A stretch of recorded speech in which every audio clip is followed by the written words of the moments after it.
You're standing at the counter, trying to order. You know exactly what you want, but you don't know how to say it. You point, you gesture, you panic, all because you don't have the words to specify where that item is. In English, we usually solve this with two words, this for things near us, and that for everything else. Japanese works differently. It organizes the world based on who is standing closest to the object. Map the cafe zones. The blue circle around the speaker is the ko zone. The pink circle around the listener is the so zone. Anything far from both people is the a zone. For a mystery location, use the do zone. Ko, so, a, and do. These four starting sounds are the building blocks. By simply swapping the endings attached to them, you can identify absolutely anything in the room.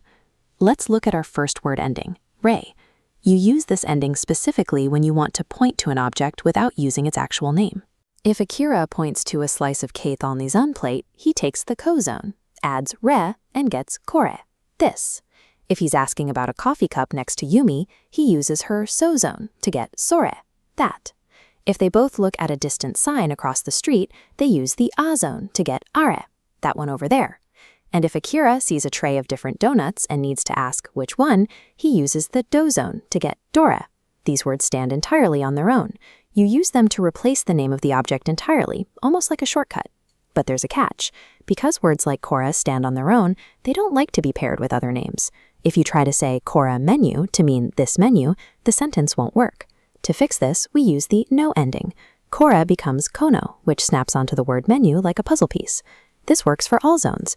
You get sono menu, ano menu, and dono menu to ask which specific when. Choosing between these two groups is simple. If you're replacing the object's name, use the group.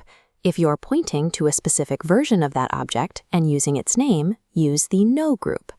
Objects are easy, but what if you need to find your way around the building? By changing the ending to ko, our zones shift from things to places. If Akira asks where the restroom is, Yumi might point to the spot where she's standing and say, Koko, here. Or she might point to a nearby table and say, Soko, there. Now, following the logic of the distant a zone, you would expect a plus ko to be ako. But watch the screen. The spelling changes here. Ako isn't a word. Instead, the language adds an extra sound to create asoko for a place that is far away. While asoko breaks the usual pattern, it's the only major exception you have to memorize in the whole system. Let's add a person to the mix. A friend walks into the cafe, and Akira needs to introduce them to the barista. Akira points to his friend and uses the word we learn for an object, kore. In Japanese, this is a major mistake. Because kore is only for objects, Akira basically just introduced his friend as a piece of kitchen equipment. To talk about people or directions politely, we use the chira group.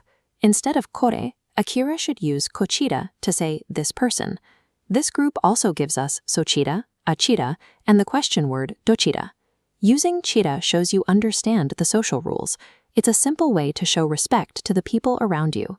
When we put it all together, we get this grid. On the side, we have our four distance zones.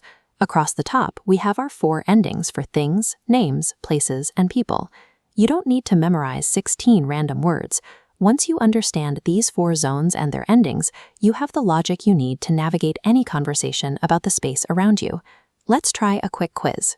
Imagine you are talking to a friend and you want to point out a specific book sitting right next to them.